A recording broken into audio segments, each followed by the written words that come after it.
Gotta do the dance. And we're live. Hey, everybody.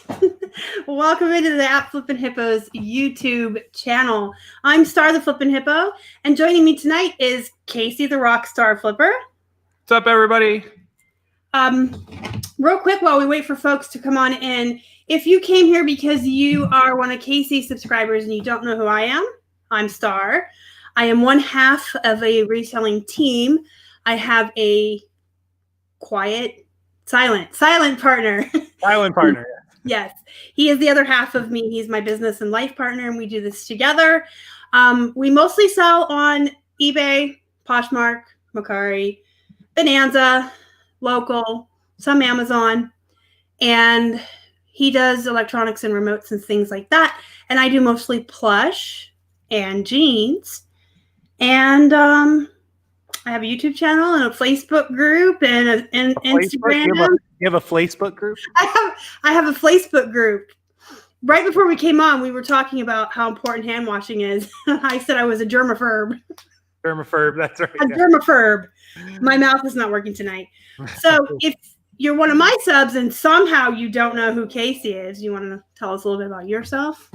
Yeah. Hey, welcome in, everybody. This is a reselling YouTube channel that Star has here. So, of course, I'm a reseller. I've done it my whole life, probably going on about 13 years, 12, 13 years. Full-time, started Craigslist, local stuff before Amazon and eBay and Posh were even a thing, I guess you could call it. And then for the last 11 years, my account is 11 years old on eBay. I have a second account, and my Amazon account is about to be 6 years old. So 2014, I started Amazon and been selling ever since. So I do it full time, and I have a YouTube channel, of course, as well. And this is what I do.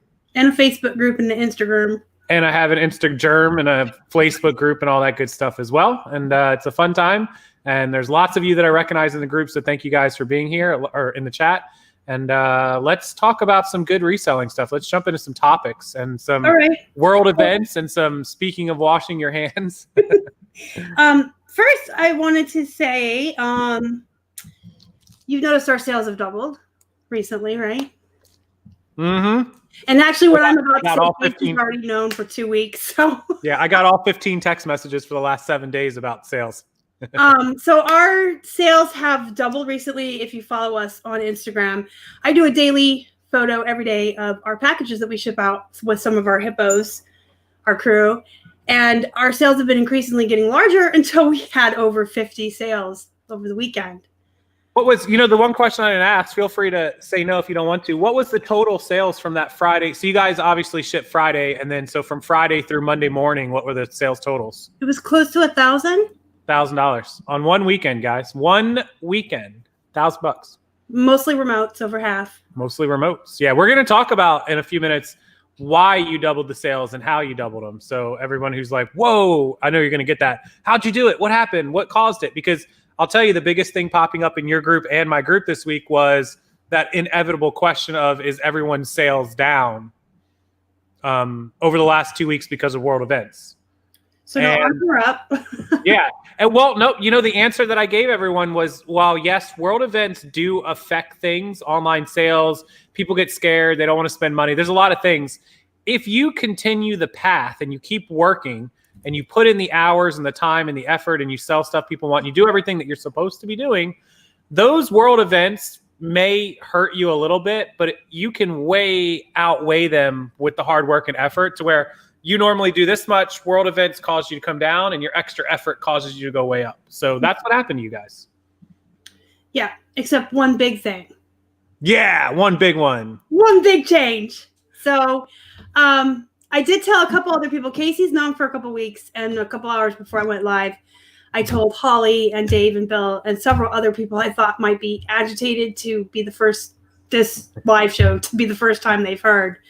But Keith is full-time with me now. So Keith is working from home full-time with me on the business. He no longer has a job outside of the home. He doesn't have to go work for the man. And the sales are the culmination of him being home for 2 weeks and having a second full-time person here with me. I mean, the numbers don't lie. 2 people, 2 times the listings, 2 times the sales. I mean, it makes sense. So I know you're going to get some questions about this because when I post a video and I put that in the link, or when I do it, people are going to ask, like, what made Keith decide to do this full time? What did you do to prepare for it? Is there any kind of information you can provide us, even little snippets? Well, actually, originally he started this intending it to be his full-time job. And when the business was built up enough to support one half of us full-time, I was injured at work and became disabled. And I cannot work outside of the house, and I don't want to go on disability, and I want to be able to support myself. So I took over working full-time from home while he continued to work outside of the house while we built it to take care of two people. Yep. A lot of what we did was just reinvest our capital wisely. We had to make some cuts in a few places in order to save up money. We follow Dave Ramsey. I know I talk about that a lot. He suggests saving up 6 months of your bills. Your bill stuff that you need. We were aiming more for a year. We didn't quite hit a year, but you know what? There comes a time when you just got to jump in. But you want to save up 6 months of your bills. I think I feel like I just did a live show talking about this with people, how to break it down on a piece of paper. Write down everything you spend on all your bills, plus your food, plus your entertainment. See what you can give up. See how much you spend a month. Save up 6 months worth.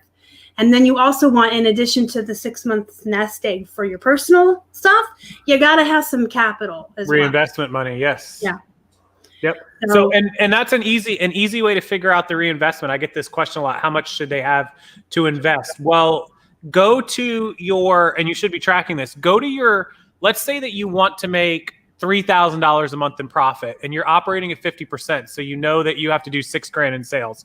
What is your cost of goods percentage? If you're normally at like a 20% cost of goods, in order to sell $6,000, you're going to have a $1,200 a month cost of goods sold. So that means that you're going to have to spend about $40 a day, $1,200 a month worth of reinvestment money. So just keep that in mind. As you grow and your inventory is backlogging, the amount you'll have to physically put out each month will drop a little bit. But unless you're getting better stuff. Yeah. And you also want to keep your cost of goods as low as possible as well. Yeah. Really, mine is 15% is what I like to stay at. Under that is great. Above 15, 20% is too high, I think, in my opinion. Some of you have different business models. That's fine. But for most of us, if you're selling a $20, $25 item, 10% is $250. You really don't want to spend more than $3 or $4 on an item you're going to, sell for $20, $25. Yeah. So we're blessed that we have the 99-cent day. Yeah. Yeah. So, when I buy a $3 item, I know I'm going to get $20 for it. So that's 10% would have been $2. So I'm at about, 15% cost of goods. So that's where I try to keep it or lower. So, there it is. It's out. We've been holding it in for 2 weeks. Casey's known. I held it in. I'm the best secret keeper ever. That's funny. I just got off the phone with somebody. I can't get into it, but they told me a secret about 8 months ago that they finally told me I could let out. And I'm like, 8 months. I'm the best secret keeper ever. Yeah, Casey is. If you guys ever need a secret cap, tell Casey, not me. And you would think with a gigantic YouTube channel and all this stuff and all these people that I would slip to somebody. The truth is, it's not because I'm really good at keeping secrets. It's because I forget everything. Yeah. So let's talk about being forgetful and time management for a second. Perfect opening to that. Yes. Yeah. Great segue. So part of being successful is to keep track of your time and manage your time wisely. And part of that includes changing the clocks in your car for time changes. Let's talk about why. Because when you don't change the clocks in your car and you have a 7 o'clock live show with Star and you're driving home at 6:30, you think it's 5:30 and it's actually 6:30 and you get in the house and you say, holy crap. And then you have to run in circles to get ready because you think it's an hour ago. So yeah, Keith had just called Casey to do something on our wholesale website with Casey. And Casey's like, I'm going to eat dinner and we're going to go. And then he realized it wasn't 5:30. Yeah, it was 6:30 right when I walked in the house and I thought it was 5:30. And I was like, I'm going to eat some dinner and get a drink and sit down and relax and get ready. And I was like, holy crap, it's 6:30. And then, it takes me 15 minutes to get the computer and the microphone and the light kit and everything that I need set up. So I was like, I'm done. Like, I'll be on in a minute. And I had to run in circles around the house. So always keep track of your time. Time management is huge. Don't make mistakes like I do. But to take it a step further, well, tell us your Star. I just saw your little journal for time management, like daily schedules. I get it every day where people, when I do store reviews and stuff, people are like, I can't get all of X done all day long. Yeah, I don't understand that because if you actually, I did a whole video on it, but let's just open up to a random day. Okay. You guys want to hear what I do in one day? There's no excuse because I'm disabled. I have chronic pain, and I also suffer from intense migraines. So it's not every day that I can put in a full day. But there's no excuse. And I like to bring Megan McWhinney up a lot too. She has a husband in the service, so she's at home with her children a lot, under the age of 3, 2 of them. Ghosts. Husband's away doing his thing for the country, which we appreciate. And she still goes to 3 or 4 Goodwills every Sunday with 2 kids. She doesn't come home with like less than 150 or 200 pieces either. Well, she goes home between each store to change diapers and give snacks. Yep. And then she goes back out. She's amazing, and she makes 6 figures on her own. And there's, several other people. I won't throw them under the bus. Megan knows I like to throw her under the bus all the time and bring her up. But there's tons of folks in our Facebook group who have fibromyalgia, other disabilities, other debilitating diseases or chronic pain that do this full time, and this is their job. So when I hear someone like you said, how do I do this? I can't even get 10 things up a day. I honestly, can I say one swear tonight because we're celebrating? It's your channel. Bitch, please. Are you kidding me? Back when all I did was eBay and I didn't have any social media presence or YouTube or any other platforms before we diversified, 40 to 50 a day is what I did. Yeah. So, I'm going to tell you guys, pick a day of the week because every day is a little different. Like Tuesday is kind of a busy day for you, right? Yeah, Tuesday. So I wake up around, depending on how late I went to bed the night before, and you'll see why, because at 10 o'clock at night, I'm taking care of Poshmark. And that usually goes to 11 p.m. or midnight, and then I have to read myself to sleep because I also have insomnia. So I get up anywhere between 8 and 9. I exercise every morning. On Tuesday, then I sweep and mop the eBay room if my back is up to it. Some days I skip it. Then I shower and get dressed, and it takes an awful lot to look this good when you're me. Then I make a protein shake. I end all my listings on eBay, go into the unsolds, tweak, and check them out and lower prices. And that's about 50 to 60 a day because we have like 2,400 listings, so it's a lot. Then I do an Instagram post, a Facebook group post, an affiliate post. I put all my new members from the Facebook group into MailChimp for the mail subscription. Then I do offers on eBay and Poshmark. I put an item for sale on Instagram.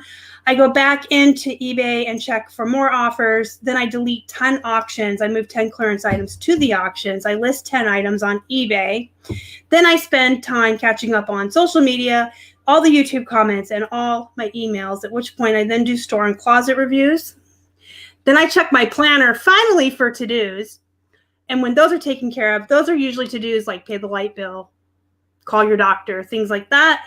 Then we do shipping. We get back from that. We have lunch. It's changed a little bit now that Keith is home because shipping used to be different. But we do shipping. We get back. We eat lunch. I spend an hour on photographs. I list 10 things on eBay, 10 more things on eBay. I cross-post 5 to Macari, 5 to Grailed, and then I answer all the questions and messages on eBay and Poshmark from customers and stuff like that. Then I do another Instagram post, catch up on social media, emails, and comments again. Then we do dinner. Then there's the live show. Then another affiliate link. And then I do an inventory on one of our bins. And then I do Poshmark.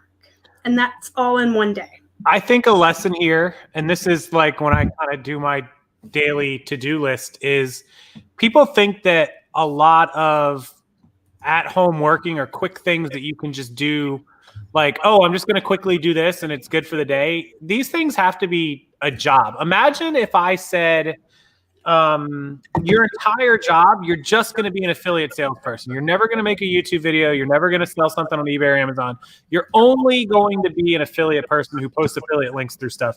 You wouldn't just post a couple, because one link takes you 5 minutes. So you're going to post, I'm kind of feeding back through your speakers, I think, through FYI. I can hear myself in your speakers. I can't hear you at all. What? Okay, so if you were told that was your full-time job and you're like, oh, I post 3 affiliate links all day and they take me 5 minutes, that's 15 minutes. Well, that's not really a whole lot of work, right? Mm-hmm. You have to treat everything as an 8 to 10 hour. I think people get it mistaken when they work at home that they're like, oh, this will just take a little while and I can just bang all this out in a couple hours and I'm done. And remember, most at work home people, that old saying, I'd rather work 80 hours for myself than 40 hours for someone else. So you're talking about not working 8-hour days anymore. You're talking about 10, 12, 14-hour days, 6, 7 days a week. You're going to actually have to treat it like a job. You know, I just got done talking to somebody. I won't call her out on it. If she's watching, you know, I'm talking about, messaged me that her YouTube channel is only making $100 a month. And I said, well, let me take a look. And I noticed she puts up like one video a week. She posted exactly one link of her YouTube video last week on her Instagram.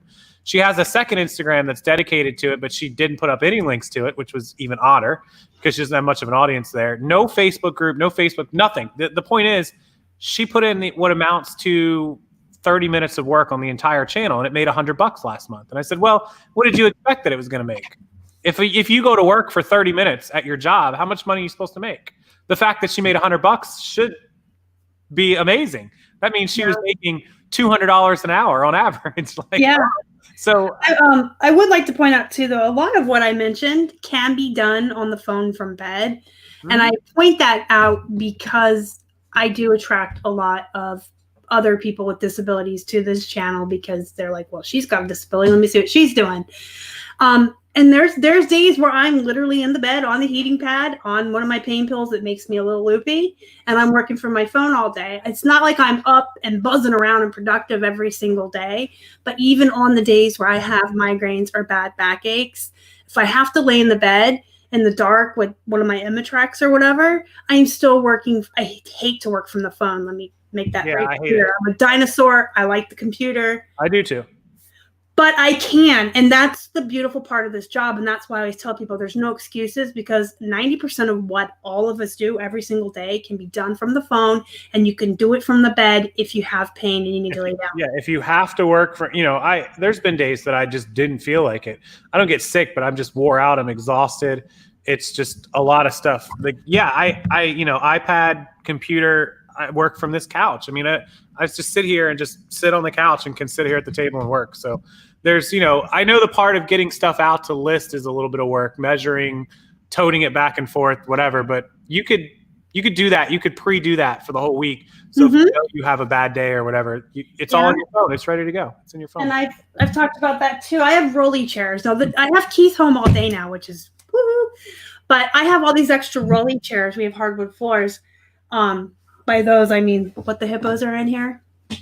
And when he brings everything in, we leave everything in the car after sourcing, and he takes it to the laundromat in those big things and throws it all and washes and dries it. When he would bring it home, he would help me fold it and organize it into shirts, pants, you know, whatever. And then we would just stack everything on the rolly chairs, and I would work from those for a week. And when he wasn't home, I could roll them around, and I fill up those bins with the things I've done, and he carries them upstairs for me so I can put them away. He helps, but there's really no excuse because anybody can. None. Rolly chairs. Yep, no excuse. Let me tell you, one of the tips that I had to give somebody, they were really good at making a list, but they were really bad at getting the list done. They understood what they needed to do, and when they would work, they would put the hours in. They just weren't good. They were kind of overwhelming themselves with like too much, and then they could never get all the way through the list. So I said, why don't you work through the list all week long, a whole list of stuff, mark what you got done on Monday and then Tuesday, and then see where that line ends. And that's your maximum amount of stuff that you're capable of doing if you're being honest with yourself and working through it.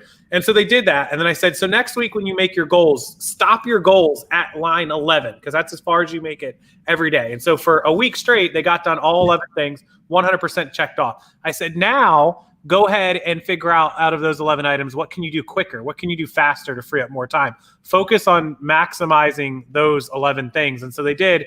And then they were able to add like 2 or 3 things every day until they built up to getting 15, 20 things. You have to make a list. You have to be realistic. You have to set goals that you're actually going to get done. People that overwhelm themselves with too many goals and don't get them done, they depress themselves, discourage themselves, and then they quit on the other stuff. Yeah, I always say don't set lofty goals. Don't. And what my schedule looks like, this is after several years, like you said. Yeah. I used to just do eBay. And over time, I've added in more. And I'm not perfect. I'm not, I'm human. So there's days where I don't get everything done. Yeah. Yeah, it's discipline. It's self-discipline.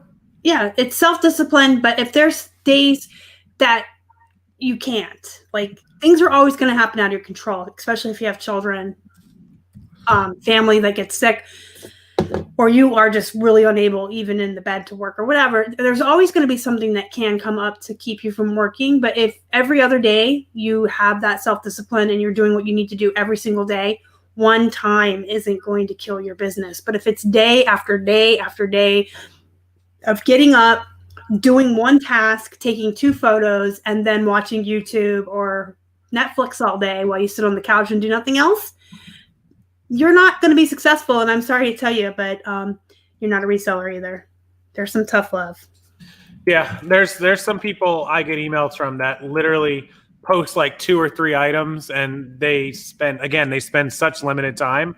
And every month they email me, or they quit, or they're wanting to sell off their stuff. If you haven't treated it like a job, and we don't have to tell you, look at yourself in the mirror and be like, how many hours did I put in? Record it. I do that in accountability sheets where I'm like, write down, and then when somebody tells me they're failing and they're not doing anything, I can pull up my accountability sheet right now and I can scroll down to their name. And I'll give you an example. This one is from March 4th until March 11th. So it ends today, actually. And as I scroll down, there's tons of people. There's probably, we have 500 lines, maybe 5 lines per. So about 100 people on the list. There's people that never fill it out and they never meet their stuff. And then I see people here. Connie is a good one. She's probably not in the chat right now, but she has 5 goals: number of eBay listings, Posh listings, Macari, shares, and follows. And her total percentage is 100% complete, 100% complete, 80% complete, 60% complete, 40% complete. And so I literally can see everything that she's done, and I know that she's actually putting in the work. Then I see other people who set goals who are at 0.00000%. And if anybody ever messages me and tells me like I'm failing and I don't know why, I immediately go, well, here's your reason. 0% done. All of this stuff. You didn't even look at it. Yeah, and I would also like to say you probably shouldn't stretch yourself too thin if you're new. Yeah. I want to put that up because I attract a lot of new people too that are new to this. If you're brand new to this and this is like you're still within your first 3 to 6 months, you really should only be focusing on eBay.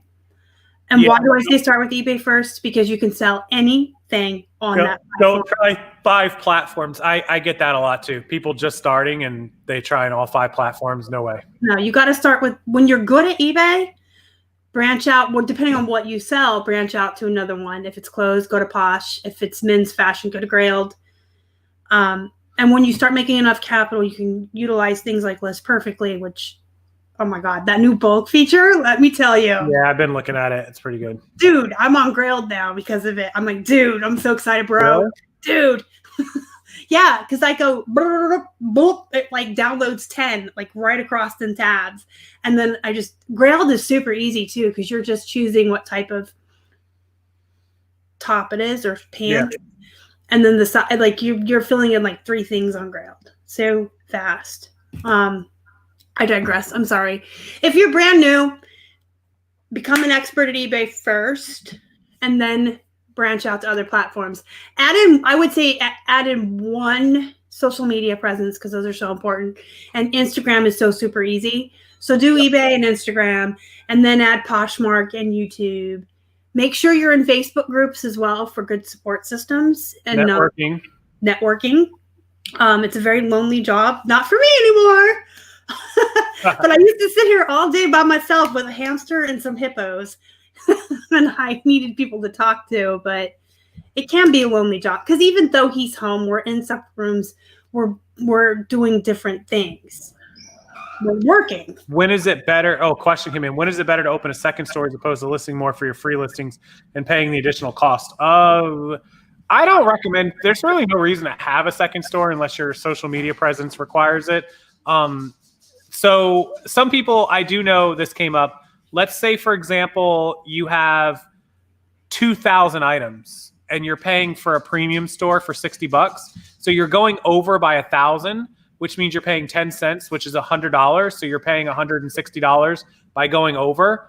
If you were to upgrade to the anchor store, you'd be spending $300. So that doesn't make sense.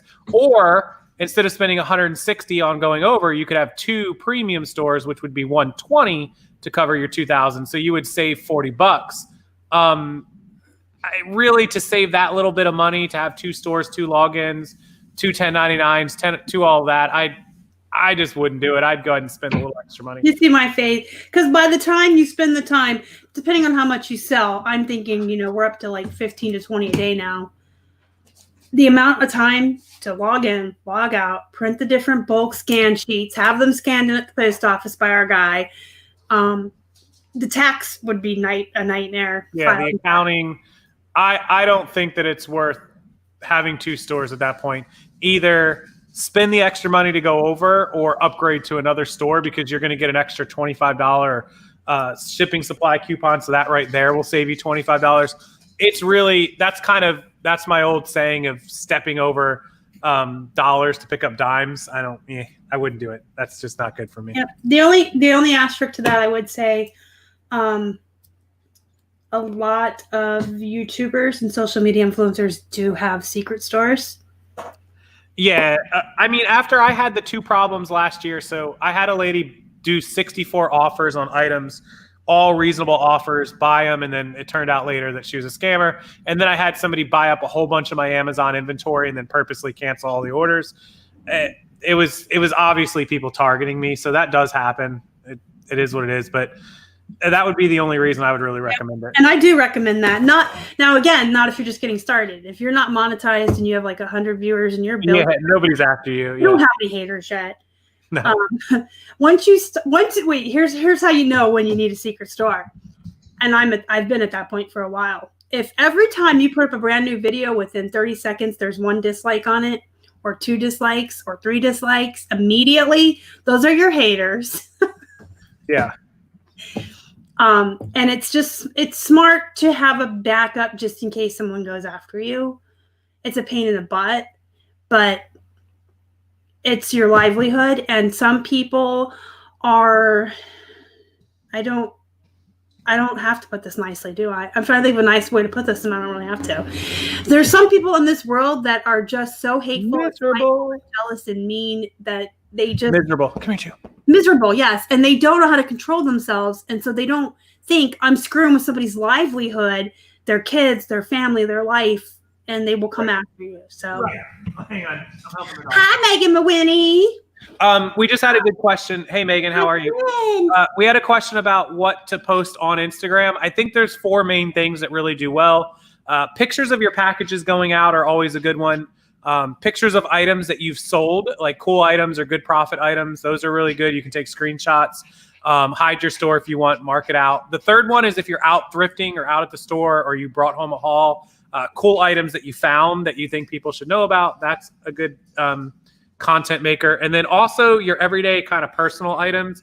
Maybe it's you out at the store and your friend took a picture of you while you were thrifting, or maybe, I posted a picture yesterday of my nice sunburn on the top of my head because I sat out and had dinner outside and some drinks. And apparently 2 hours or 3 hours out in the sun is too much. Keyboard warriors, yeah. Somebody also asked how many listings before you upgrade to Anchor. So there's a mathematical formula. I keep forgetting to write it down, but remember, it's 1,000 free at $60 for premium. And then you're going to pay 10 cents a listing above that. So the Anchor store is $300. So it's an extra $240 above the premium. And at 10 cents a piece, that's 2,400 additional listings until you would break even at 300 on top of your 1,000. So the break even is 3,400. If you listed 3,400 listings with a premium store, your first 1,000 would be free. You would pay for 2,400 over. At 10 cents would be 240 plus your 60 would be 300. And it would make sense to then have an Anchor store. Remember, you do get a $25 additional increased shipping supply coupon. So you can take that into factor, which would basically mean $275, and then you could do the math that way. So, yeah, we wanted an Anchor store at one point. We were very close. Remember, we were like 300 listings away or something. Yeah. We started branching out. It's a big YouTube, and we didn't. I'll tell you, it's a big jump, big step up. There really should be something in the middle. Honestly, when you're talking about from a starter to a basic, you're going from $5 to $22. When you're going from a basic to a premium, 22 to 60, really not a noticeable amount of extra money. When you commit to spending from $60 to $300 a month, that's a big jump. And a $300 a month bill is a big bill for a lot of people. So Something to keep in mind. Anchor is expensive. Don't do it till you have over 36. It's 3,400 listings. 3,400. Hey, Courtney. I saw Courtney pop in. I didn't hear her, but she's real tiny. Hi. So yeah, the Instagram also, somebody said relatable stuff. People like to see relatable stuff. So I think they like to see the reality that this isn't always easy, but they also like to see success. So post your bad days, but post your good ones too. Good idea. What turns me off on Instagram is braggarts. So try not to be a jerk about it. Yeah. Also being too negative. So if you have a bad day, it's okay to share it. But when you're being a negative Nelly, I'm going to quit. People Negative Nancy. Like negative Nelly. Nancy. Here's my buddy. That's my cuddle bug. Yep. Somebody just said, how do I remember all those numbers off the top of my head? I get that email about 3 times a week, so I repeat it pretty quickly. But yes, I do happen to be good with numbers. I'm as equally good with numbers as I am bad with the English language that I get yelled at from everybody about. So, and I'm as equally as bad with numbers as I am good with the English language and the written word. I am very, very excellent at crap. Yeah, places like Facebook, she's good with the English language. Yes, not spoken word. Jeez. Or Germaphobes. I'm good with the written word. She's not good with it. I could say so many things about that. I'm just going to leave it. Okay. Whitley, so happy. Courtney did an Instagram video yesterday. I don't normally do those. I got to tell you. Yeah. So 3 big tips for a lot of you that I see. I couldn't believe most people don't do it. Video and photo content on Instagram is great, but video gets a lot more interaction. It seems to do well in the suggested. So little like 20, 30-second video clips do really well. Stories are obviously, I hate stories. Star's not a big story fan. I don't do them at all. But I do them because they help algorithms on Instagram go bonkers. So people that you see a lot of, if you ever notice people that you follow on Instagram, the ones that have lots and lots of stories are permanently stuck. In fact, I think I told Star this while they were here. There were some people I was following that I couldn't get off my Instagram. No matter, I would purposely not look at their stuff just to see what it would take to get rid of them. And because they constantly put out stories, they would still be at the top of my Instagram no matter what I did. I had to unfollow them temporarily just to get rid of them off my Instagram and then refollow them. So stories are really good for algorithm. And the third it's one of those things I'm always telling people, please do as I advise, not as I do. Right. Yeah. I hate stories and I tend to do 1 or 2 a day. I don't overdo it. But if you look, there's people that don't go away. They're doing 15, 20 stories a day. They might wake up and put up 5 or 6 stories. Lunchtime, they put up 5 or 6. Dinner time. It's crazy. So that's really a good algorithm helper. The third thing that is really, really helpful for Instagram that people they just overrate it. The networking is so big. If I get off here right now and I go on my phone and I look up hashtags, popular hashtags like eBay seller, Amazon seller, what sold on eBay, just all the popular hashtags, go into those. They're going to sort the top ones by the most, the algorithm's most widely recommended posts, and there'll be hundreds of them. Just go through and pick out like 5 or 10 of them and like them and leave a comment, not just a comment that says thanks, like a real genuine comment. If you do that for 10, 15, 20 posts in a day, really quickly, you can do it in 10 minutes. When you wake up tomorrow or later tonight, you will see tons of people saw those comments, because remember, those are the highly rated ones. They're going to see what you commented. They're going to see you. They're going to follow you. They're going to like your stuff. You will gain followers. If you do it for a month straight, just once a day, you'll gain hundreds of followers in a month. I promise you. I told someone to do it. They did it last month. They had like 400 followers. They're now over 1,200. Yeah. And I will tell you this. I am one of those Instagrams that you look at and you think, God, she's a snob, because I have 50 million times the followers that I have that I'm following. Yeah. But I follow every person that's ever interacted with me. So you could be someone new to Instagram and you could have 2 followers. If you leave a comment on something, I'm going to like it. I'm going to follow you back. And sometimes I'll comment, but not every comment needs a reply. Like if you say congrats on your sales, I might say thanks. But if you're like, awesome, I'll just heart your comment and I'll follow you back. So, there are a lot of people that follow that general rule. If someone took the time to comment on my stuff, I'm going to follow you and I'm going to look at your stuff too. But yeah, check out the hashtags, tag other people, get together with friends and do giveaways, because you can gain each other's followers that way. Yep, sharing people's stuff because they'll share back. If you share things that, screenshot it and put it up in your stories, like, Star posts a really cool thing, like an amazing shirt that you love, screenshot it, post it in the story, and tag Star, and so you'll start popping up. Trust me, it's algorithm. The algorithm loves it. And you get those notifications when people tag you in a story. I hate stories. Because here's the thing, if you tag me in a post, I can go to the post, I can like it, I can interact with you. You can't do anything with the story. If you tag me in a story, it notifies me in my direct messages, and I can't do anything with it. I can't even say, thanks. Yeah. Put me in there. So that's where I learned, because I had the same frustration when people would tag me in stories that I couldn't like comment on it or like it. You can go into your private messages when they tag you and tell them like, hey, thanks for doing that. But what I would do is I'd take a screenshot of their story and put it back in my story. So kind of like a reverb, almost like a retweet-ish sort of thing. And that would do it. Courtney asked, so all you do is just comment on, so let's say you're looking up an item. Here, I'll do it really quick on my phone. You go to Instagram, up at the search bar that you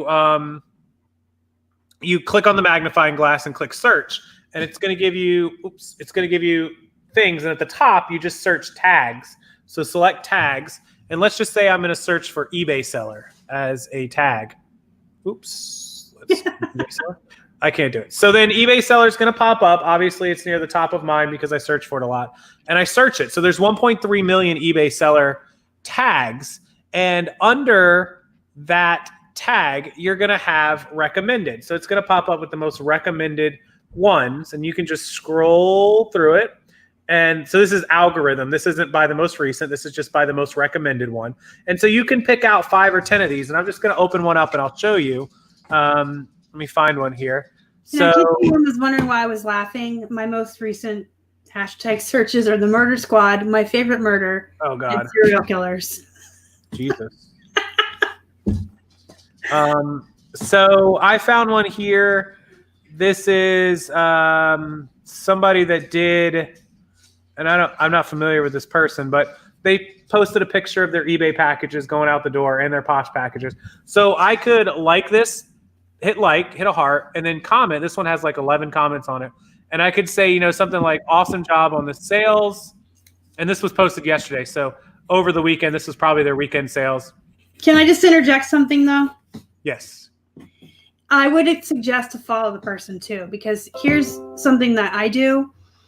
When I get a random comment on one of my posts from someone I've never seen before, and I go to follow them, if it doesn't say follow back, sorry, why did you take the time to comment and not follow me? Right, yeah. And now I'm not going to follow them. So they probably found me, and that sounds really petty, but if they found me through a hashtag and they're going to bother to comment, they should have followed me, because then I'll follow you back. I will follow you back all day long if you leave a comment. So that's a great point. And so when I do this, when I pull out, when I'm searching those tags and I find a post that I like, because some of the posts look stupid and I don't even open them, but some of them I open up and I like the content. That means somebody posted a piece of content that caught my eye. And so I'll go in there and I'll like it and I'll comment and I'll say, hey, great job on that. But then I'm going to open their account and look through the rest of their account. And if the rest of their account is relevant to me, if I like it, if it stands out, I'm going to follow them, because I'm like, hey, you're doing a great job. In fact, you did a great job because it was one of your posts that caught my eye. There you go. And so that's how you grow Instagram. People ask me all the time, they don't understand Instagram. How do you grow a following? It's just networking, guys. It's networking 101. How did you grow a following on Facebook? You made friends. You like stuff that other people like. You look at their stuff. You love. It's just, it's networking. It's really, don't overthink it. Am I nervous being Star's friend? Yes, every day of my life. I have no idea what's going to appear in my phone. I just followed back Simply Dana. Thank you. Okay, there you go. Yeah, and then so come in our groups and network. Occasionally I do some Instagram follow posts where I let everyone post their Instagram names. It's not to be friends with someone who's into horror movies and true crime. I'm terrified every time I open my phone what might be in it. All right, I'm going to give some quick, I titled these on my outline as Star's Lame Tips.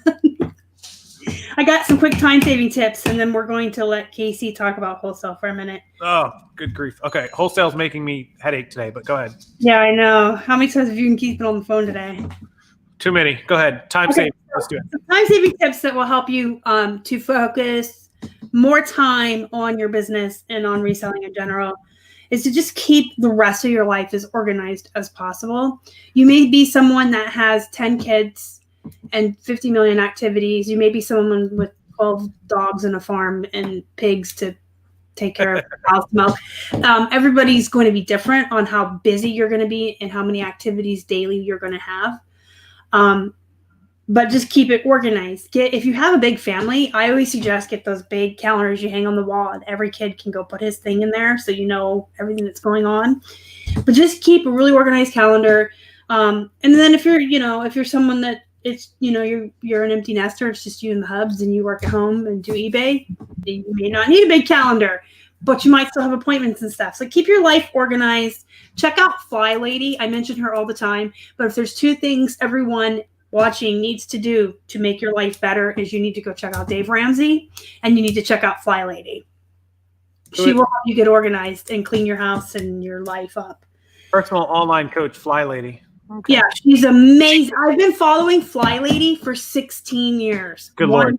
So let me just tell, before Star goes any further on that about keeping your life organized, one of the biggest problems I have, this is huge for me, is that I have so much stuff going on.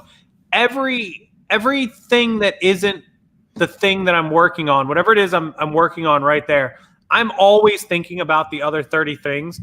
And like, okay, so a dirty house. If our house is a complete disaster and I'm like, oh my God, we have to get our house clean, we have to pick up all this stuff, put all this away, all I can think about is the house being jacked up, and I can't focus on the other stuff that I'm trying to work on. If me and Keith have a bunch of wholesale crap going on, which we do right now, all I've been thinking about for the last hour since he blew my brain up was, crap, we have to get this wholesale stuff fixed. Like, it may not be necessarily a cleaning thing, but keep every aspect of every part of your life organized on stream, because other stuff, one thing can derail the whole rest of it. Trust me. Yeah, it happens to me. She teaches you how to focus on one thing at a time. I was just going to add to-do lists, and in the kitchen, you guys should be doing menu plans so that when you're at the grocery store, you get everything you need. Whether you go twice a week, once a week, or once every 2 weeks, make a menu plan, get everything you need for that time period so you have it and you're not making a small trip just for milk or a small trip just for soda or whatever you forgot. And then another thing Keith and I like to do is try to plan all of our errands in one day in one area. So if we know we're going for groceries, that same shopping center has the liquor store and my vape store, and I can stop in for things if I need them, or if we need a haircut, it's there too, So just try to plan like all your things so that you're running your errands and you're doing your shopping all in one organized go, and do it in order so you're saving yourself gas and gas money. But definitely make meal plans and do big meals, meal prep.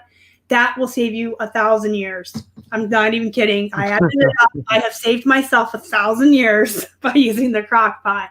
I do have a playlist called The Hungry Hippo. You guys can watch it for ideas on crock pot meals, but you throw it in there and you walk away. You work for 8 hours. You come back, it's ready. You eat it. I'm not that disciplined. She knows it. She was here. But you ate my crock pot food and you loved it. I didn't say I didn't like it. I just said I'm not that disciplined. Oh, great. Walmart confirms. Okay. Anyways, the Heather is just joined. Heather, the reseller, just came in the channel. She's the one I called out a little while ago. For having an Instagram channel where she doesn't promote her YouTube, but only makes $100 a month. Sorry, I called you out, Heather. You told me it was okay though, sort of ish. So I didn't actually think she'd come in the show, but I did post it out to my stuff. So thanks for joining. Hey, Donatella and Dominic, welcome in, both of you. Oh yeah, Donatella, I just said hello to.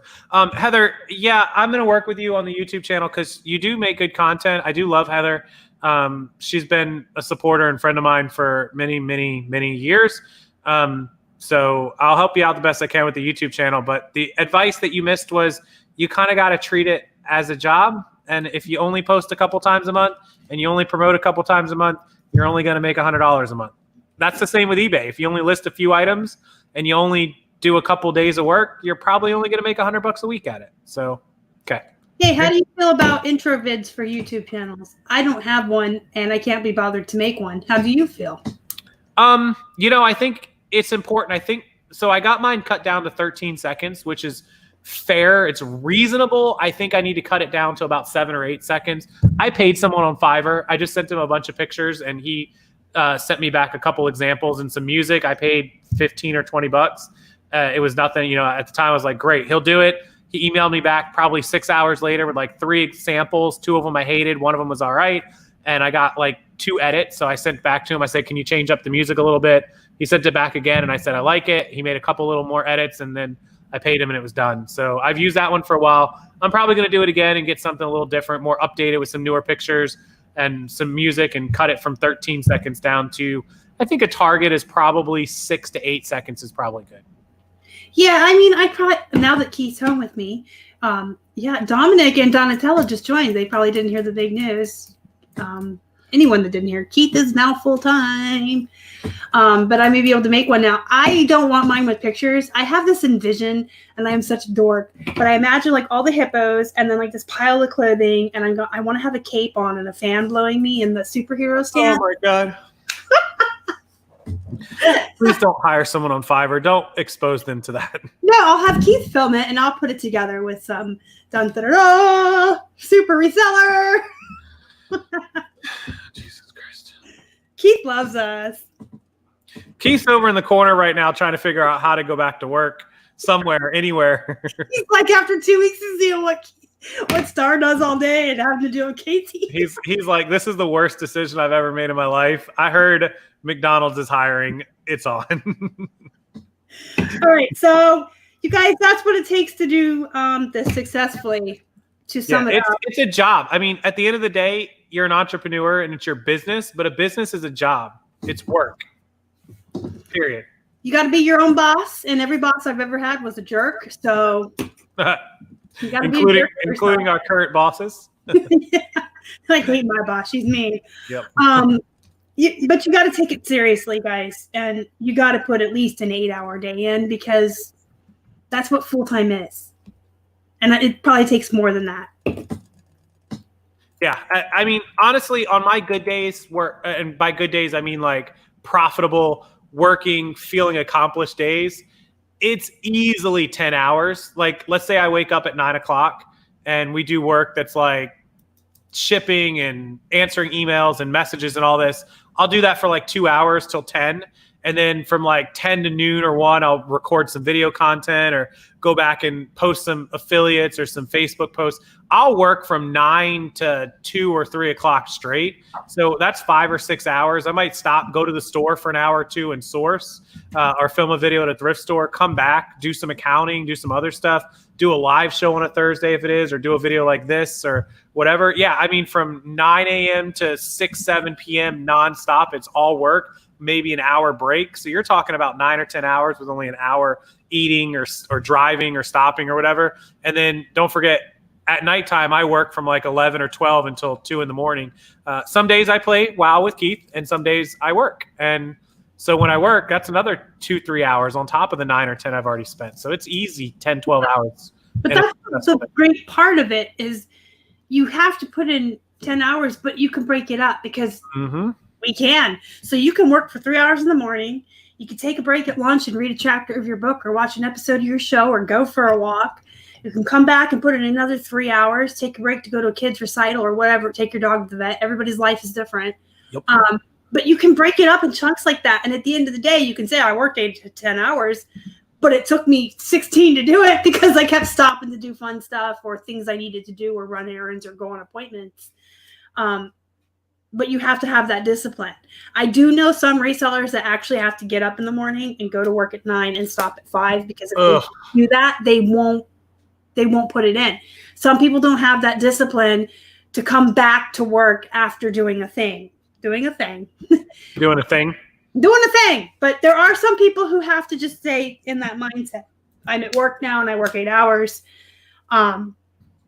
If that's you, that's great. But if that's not you, just be disciplined and do a thing and go to work and do a thing, and you can break it up.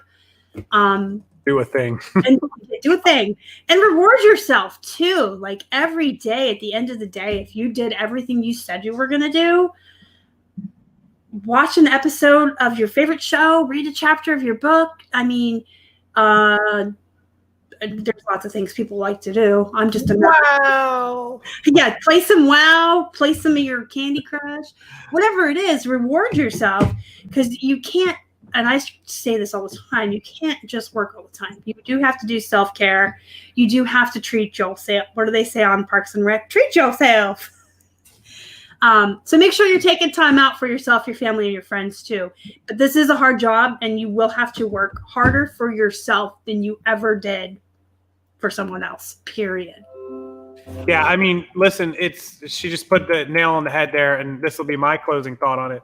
The whole hard work and disciplining and rewarding yourself, it's all a part of it, but you have to do what works for you around your life. Everyone's life is different. She just mentioned it. And you have to set the goal that's reasonable and realistic, and then just bust your butt to get above and beyond that, because you know what you're capable of accomplishing and what you need to accomplish. And you have to adjust whatever things are in the way of you getting to that goal. If you know you're coming up 2 hours short every day, if you've got X amount of things left, 2 hours short every day, then you got to find 2 hours of time somewhere else. You have to adjust. You have to stop playing WoW. You have to, whatever it is, you got to find that 2 hours. So just do what works for you, and you'll figure it out. Yep. I'm big on rewards. I'm big on rewards.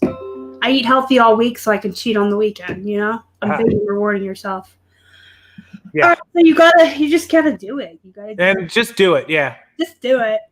Not promoting any company there, but not the company. The movie with the little guy from Saturday Night Live, where he says, "You can do it. You can do it." He's from the Adam Sandler movies. Yeah. Rob Schneider. Yeah, Rob Schneider. Yeah. Rob Schneider. So, but you guys got to be dedicated. You got to be motivated.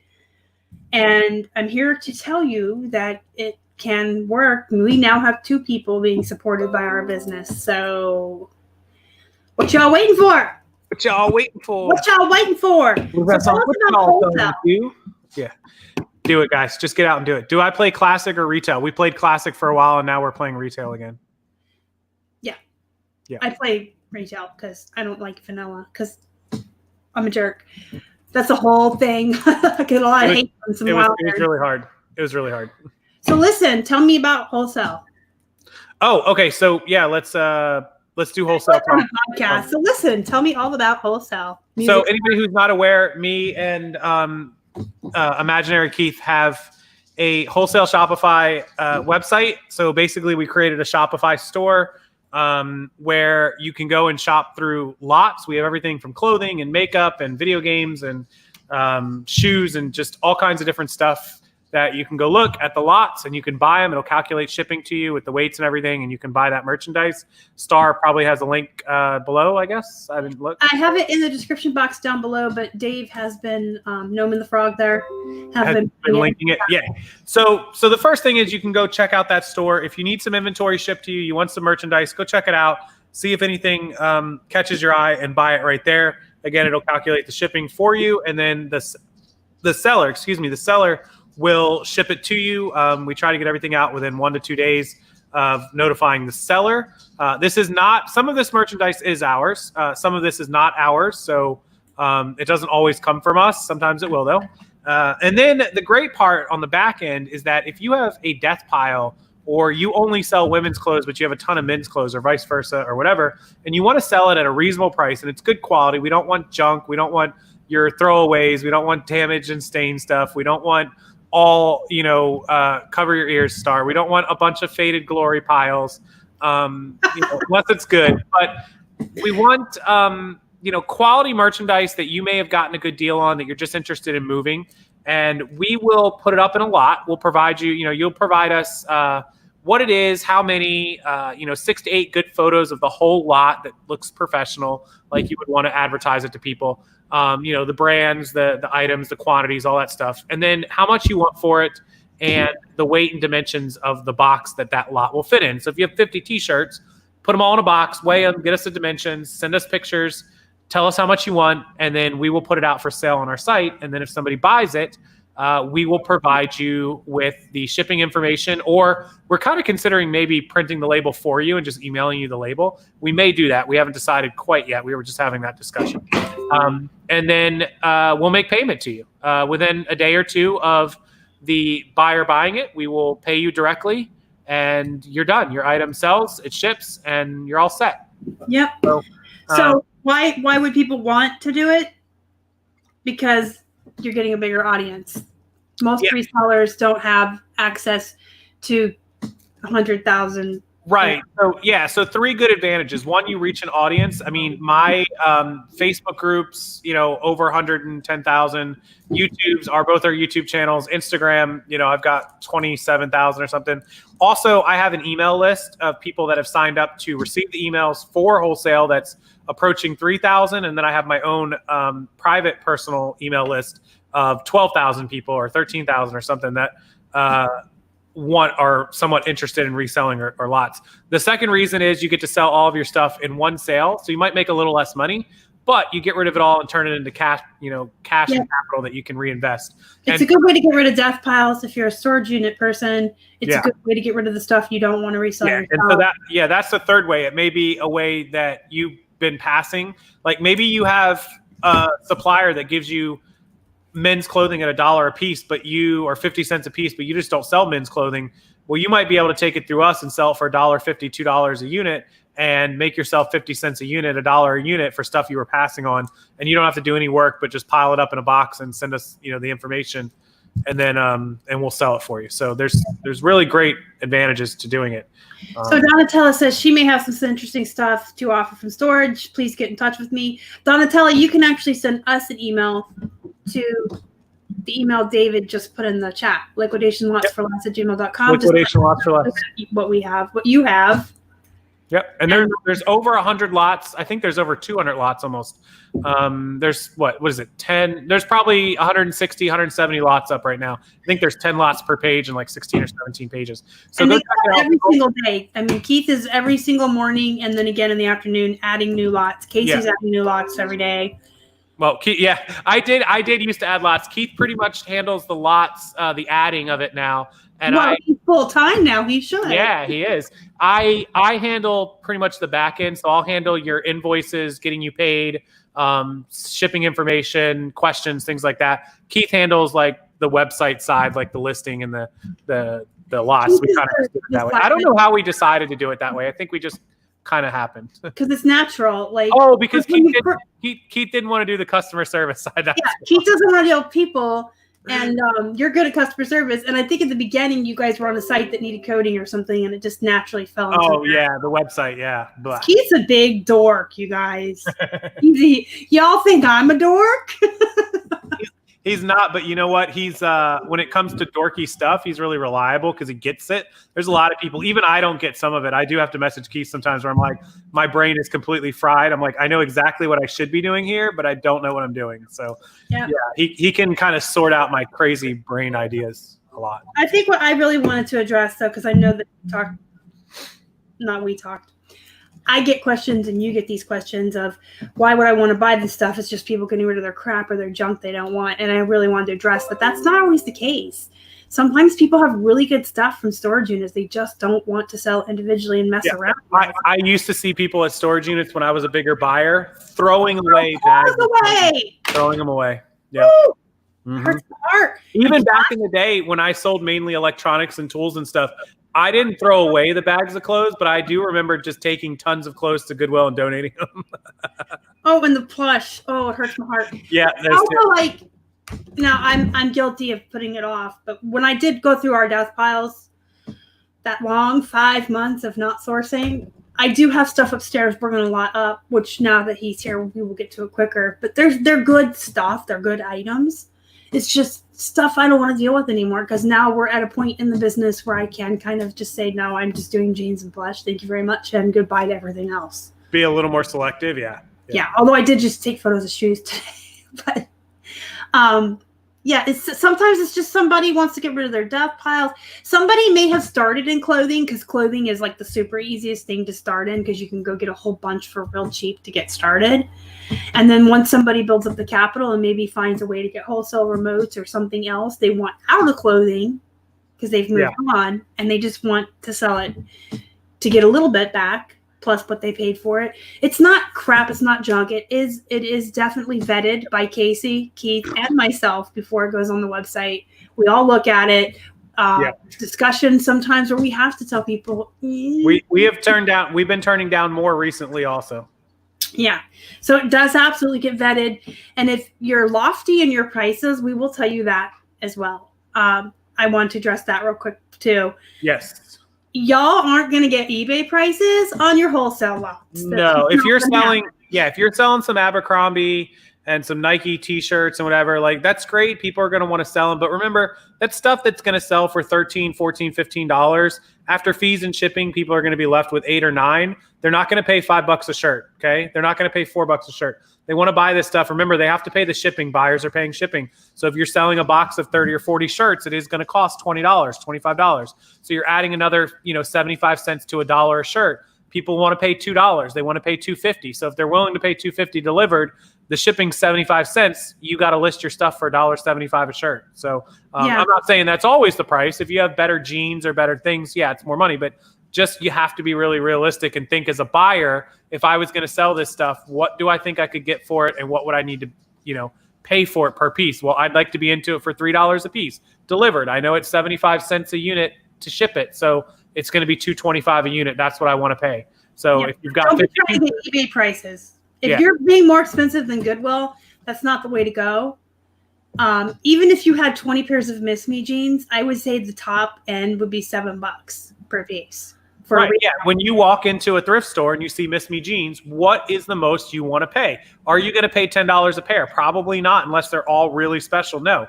Are you going to pay $7 or $8? Yeah, that's really the top of the mark. So if somebody has 20 pairs that they're selling in wholesale, $140, $150 plus shipping is really, and then those shipping on those jeans are going to be $1 a pair probably. So, really it's going to have to be like $120 plus the 20, 30 shipping. And that's it. And if you're like, well, I could sell them on eBay for $30 a pair, well, then they should be on eBay. Yeah. If you want eBay prices, then you have to list them yourself individually, one by one, and put that effort in. Yep. If you want rid of them all at once, keep in mind that you are selling to another reseller. Yes. It's not someone buying for themselves. It's another reseller who needs to be able to buy this from you, pay the shipping plus your cost, and have room for them to make a profit. You are selling to another reseller. That's important to keep in mind. What would you want to pay? How much profit would you want? Right? That's exactly right. So with that said, we do want your merchandise. We do want your stuff. And hi, Robert. Hey, Robert. What's up, buddy? So please don't hesitate sending us your stuff. If the prices are too high, we will still accept it, but we will message you back for a reduced price. Otherwise, we won't be able to post it that high. But at least send it over to us, see what we can do, and we'll see if we can come to an agreement. And if we can, then we'll put it up. We'd love to sell it for you. Please email us liquidationlots4less@gmail.com. Number 4. Number 4? Yeah. Liquidation lots number 4. Number 4, less. Yeah. Liquidation lots 4 less with the number 4, at gmail.com. And then we'll send you I'll respond to you and send you back what we need. And then you can send us the lot and we'll get it up for you. A lot of lots, look, if it's a good lot, it sells like instantly. We put out some promotional emails and Facebook, God, I can't say it. Some promotional emails and Facebook posts, say that 3 times fast, of our lots. And when they're good, they sell. Like literally I'll put it out and like an hour later, Keith's texting me saying we sold like 3 lots. I'm like, yep. So Wade's in the house. Hi, Wade. Wade's there. What's up? So if you've got lots, please let us know. Okay. Yep. Let us know. Email liquidationslots4less@gmail.com. I can't even say that one time. Everybody in the chat that has all this clothing that you keep talking about, we want it. Send it to us. And if you want to sell plush and lots, please send it our way. It probably won't hit the website. If I want it, I will buy it. If I pass on it, Robert will get second dibs before we put it on the website. Just to let you all know how fair we are. Yeah, I'm not going to lie that we haven't discussed But for the, cherry pick, I'm not saying cherry picking, but buying the lots for ourselves or keeping them. So as a seller, that's good for you. If you have good stuff that we like, you'll sell it instantly because we'll be like, oh, no need to put it up. We'll just go ahead and take it. Yep. And I don't think anybody would honestly think I wouldn't take all the plush anyway. Unless I buy it first. Robert gets a lot from the bins. I had a sad plush day that last weekend. I came home with like 5 new friends. Anyway, you guys, it's been about an hour, so we're going to let you guys go. Just parting words, Casey, of wisdom? Yeah, so somebody was messaging me about your show right now. Yeah, so I think that if anybody here is either failing or thinks they should be doing better, challenge yourself tomorrow. Make a list. Tomorrow's what, Wednesday? So make a list of to-dos. Make yourself a goal list for tomorrow, and then make a second set of the week's goal. So what you want to finish between now and next Monday, through the weekend. Make it reasonable, make it realistic, make it attainable. Stick to it, set a schedule, and really just push yourself. And, look, Keith is home now, and in 2 weeks, they have doubled their listings, doubled their sales, and not even doubled their listings. No, we've only grown by 500? Not even. We were hovering around right under 2,200, and we're right at 2,425. Oh, so 200 or 300 listings. Well, on top of what you've sold extra. But yeah, you're right, because we doubled our sales. So you sold an extra 100 items in the last week or 2 weeks, give or take, like 50, above and beyond what you normally would have sold in the last 2 weeks, probably an extra 100 items, maybe an extra 75, 80, plus the extra 300 above where you were. So they've put out an extra 300 to 400 listings in a couple weeks. I know Keith did like 200 in a week. So, which is crazy, a lot. I don't even know how he did it. He was all excited. He's like, I'm home. Let me be motivated. Well, he did 200 new listings, not to mention the multiple duplicate remotes. Yeah, exactly. Yeah. So that helped too. So the thing is, if you put the work in, you'll see the results. And a lot of people, they doubt themselves, like, oh, I don't want to waste all this time putting up all this stuff. If you put the work in, the results will happen. So make the list, stick to it, put the listings up, get stuff done, and you will see the results. You can't, because we're living proof. We're not just one person living off of this. We're 2. Yep. There you go. And we like things. We like to have things. We have a certain lifestyle and expectation. We like to eat out and go to the movies, and nothing's really going to change. Nothing's going to change. Except we'll be hoarding more money away like dragons. Dave Ramsey turned us into these dragons that just like to hoard our gold, like schmog. Take it with you. That's my life. No, I don't practice what I preach, please. Yeah, hoard your money like we do. You'll thank me. Yep. All right. I guess that's everything. I don't really have any words of wisdom. It's not that I'm not wise. It's just that you can be honest with us. I've said everything I want to say. And I say the same thing over and over. Y'all need to be keeping track of your time. Yep. And having discipline. And no more excuses. I'm really tired of excuses, because me too. There's no excuse. If this is all you do all day. Yep. Those of you that are part-time hobby sellers or have full-time jobs and families and whatnot, I'll get you a little slack. I'll let you slide. I still don't think it's an excuse, but I let it go. Those of you that don't have anything else to do, shame on you. Shame on you. Yep. And if you ever have any hope of this becoming your full-time job, even if you still work outside of the house, you're going to have to work like you have 2 jobs until you don't have to anymore. And that is exactly what Keith did. He worked like he had 2 full-time jobs until he didn't have to. So, suck it up, deal with the extra hours. Trust me, you can pull it off in less than a year if you want. 6 months if you really kill yourself, but a year max. And then you'll be able to relax less than having to work those 2 jobs again. So somewhat. And next Tuesday when I'm back, I will have a free mini guide for everybody on shorts. Free is good. Free. Free on shorts for the coming season. Oh, I don't want to plug anything, but tomorrow. I don't want to plug anything, but. Yeah, I am going to plug it because it's not. Because I forgot to tell everyone. Tomorrow I wanted to do. I am doing a little live video webinar thing.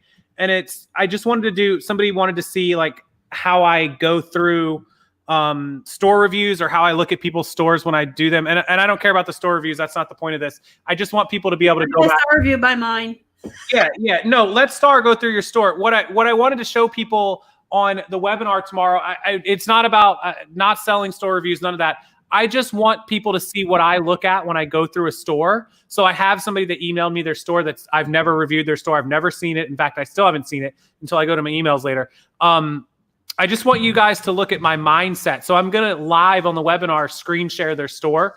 And I think they have like 700 or 800 listings. And I'm going to go through it and show you what jumps out at me as I go through a store and mistakes that other people don't see and mistakes that like it takes a second set of eyes. So I kind of just want people like to learn how to look at their store from the inside or from the outside in. And so if you just want to see me just film a live looking through somebody's store, she's really struggling with 700 or 800 listings, only selling one a day, but she has decent stuff. So I do know she has some of the brands and stuff. So I'm just going to show you guys just a sample. You can use that link, just click it, download it and join me tomorrow. I think it's 4 p.m. Eastern time. Anyways, it's nothing for sale. It's nothing. I don't want reviews. If you want reviews, Star has the store review link down there. Let her look. Me and her agree on a lot of the things except like one, that when we do store reviews that we're looking for. So I'm going to show you guys that. I'm wondering what that one thing is. We know what it is. Don't argue. It the price of my plush? No, your price of your plush doesn't bug me so much as something else. The price of my jeans? That bugs me a little bit, but it's an overall, like, I think your sell-through rate, I think you're too attached to a lot of your inventory. It's not any one thing in particular. He thinks I'm attached to my inventory because I'm a little troll and I want what I want for it. I think that you're too stubborn. Not that you're not realistic and that your stuff can't get that price. I do agree that it can. I think that you're willing to wait too long to get that price. While I do agree with maximizing the price on every single item, I also agree with you've got to move inventory at a faster rate. So no, I'm with Megan Mawini, who's on my side, and Robert. We price high and wait. I guess that's just kind of my, like, if you're good with that and you want to put up 5,000 listings, that's always been kind of my pet peeve. Like, I'm like, Jesus, that takes such volume. But I want the most. I hate going down $3 on something. I hate it. But I have a realistic expectation of turnover time and moving inventory and rotating inventory. So that's always kind of been my thing with a lot of people, honestly. I actually don't even hold on to it. Like, you'd be proud. Lately, I've been letting stuff go. But I've actually been pulling stuff out of the store and redonating it if it's been too long and it's crap. Yeah, that kind of stuff. Yeah, when I had Megan on the channel, I told her that before we went live. And she, throw you under the bus again, Megan. She was a guest, 2 weeks ago? She said she has stuff in her store from 3 years ago that she knows is crap. It's a bad brand. She never should have sourced it, but she's going to leave it there until it sells. I at least pull like stuff 2 years later and redonate it. The donate, once something is like either below X price, like I've dropped it so far, it's just not selling. It's probably an item that nobody wants, like, or it's been around for 3 years. Yeah, that's got to go. I'm just talking about like your normal stuff that we know is sellable. Like, I saw you have some silver jeans when you were here that you had priced at like $50, $49.99. Oh, I sell silver jeans every single day for $45 and $50. So I know. My thing is, like, you got an offer, and it may not have been the silver jeans, but I think it was. You got an offer of like 36 or something, or 38. And you had paid, like, I think Keith told me you paid like $4 for him or something. I paid $7. $7, maybe. Yeah. Okay. So anyways, I was like, look, $36 or $38 is a good offer. You should probably take it. Because I was looking at the solds and there were a lot of them right around 40. And I was like, that was Miss Me jeans. And don't you remember they turned around and bought them for 45? I can't ever remember stuff this far out. But anyways. I can. Because I always know when I'm right. You were at 50 and you're like, and whatever it was, you countered them, but you countered them at like 48. And I was like, Jesus Christ. Yep. And they bought them for 45. I remember this specifically. And then there was a plush you told me. Ain't nobody gonna pay $20 plus shipping for a plush. And that plush sold a day later for $20 plus shipping. That's the old Casey juju. Whenever I talk about something, it sells for everyone. Esmeralda said, I love how careful Casey is saying this. And I'm over here like getting all attitude. No, she knows. I told her when they were here, I'm like, I wish you would move your inventory a little faster. Keith agreed with me on some of it, but not all of it. And no, I just have certain things that I won't Especially, it depends on how long they've been in the store. If it's silver jeans from 6 months ago, maybe I'll take 36. But if it's been in the store for 3 days, they can kiss my butt if they think they're getting them for that. All right, I'll let you slide on that. I guess if it's I know I can sell silver jeans for 45 and 50 bucks. If it's sub 1 week or sub 2 weeks list time, yeah, I'll go with you on that. If it's over a month or maybe 2 months, then you got to think about moving it. So that's kind of I respect her not racing to the bottom. I'm all for not racing to the bottom. I agree, but I think Star probably just made the greatest point. If you've had it a long time, then you better consider, because remember, it could be a bad combination of size and wash, or wash and size, or size and length, or length and style. Some of those combinations do well and some don't. So if you've had it for a long time, then it may not be that it's a bad item. It's just a bad combination, and it's not one of the $50 silver jeans. It's the $35 silver jeans, because there are some sizes that just don't sell that well. And so, look at how long you've had it. If you've had it a long, long time, then consider moving it. If you haven't, then I guess sell it for $50. Look at how long you've had it. And a lot of times I find that if I lower the prices on stuff every month. Oh my God, Robert's had items for 7 years. Jesus. Yeah, Robert has a lot of plush. Little Bunny Fufu says I can talk shit about all of their items if it sells. It happens. I'm telling you, it happens. But a lot of times, because I lower prices over time, and then sometimes I'll notice I ended all the listings to, this morning that we're about to end, and I see some silver jeans that are down to 25. Oh my God, that's been around forever. They're that low. I've been lowering the price. Then I'll put them back up to 50, and they'll sell within a week, because I think sometimes buyers see something too cheap and wonder what is wrong with that. Because they're too stupid to read. Yeah. So you put it back up and it sells. And sometimes, like with silver and Miss B jeans, I'll knock the price down to like 40 or 42 and then add $8 shipping on it, and they'll sell. Yeah. And then sometimes I got to put the price back up and put free shipping back on. But I am very, with certain things, especially jeans that I have to pay $6.99 for, because my Goodwill wants $6.99 for those good jeans, they're going to sit for a while until I get the price I want. Like the $40 bear I just sold that sat for 3 years. You probably wouldn't have sat on it for 3 years. No, I was just at Salvation Army, and jeans were $7.99. So you got $1 on us. Oh, and they had 2 pair of silver jeans. I was like, I should buy these. And I was like, Star would buy these. They were $7.99 women's silver jeans. They're in my video. I'm going to post my video in a minute. You'll see them. I even said your name. I said Star would definitely buy these. Casey's not buying these for $8 up here.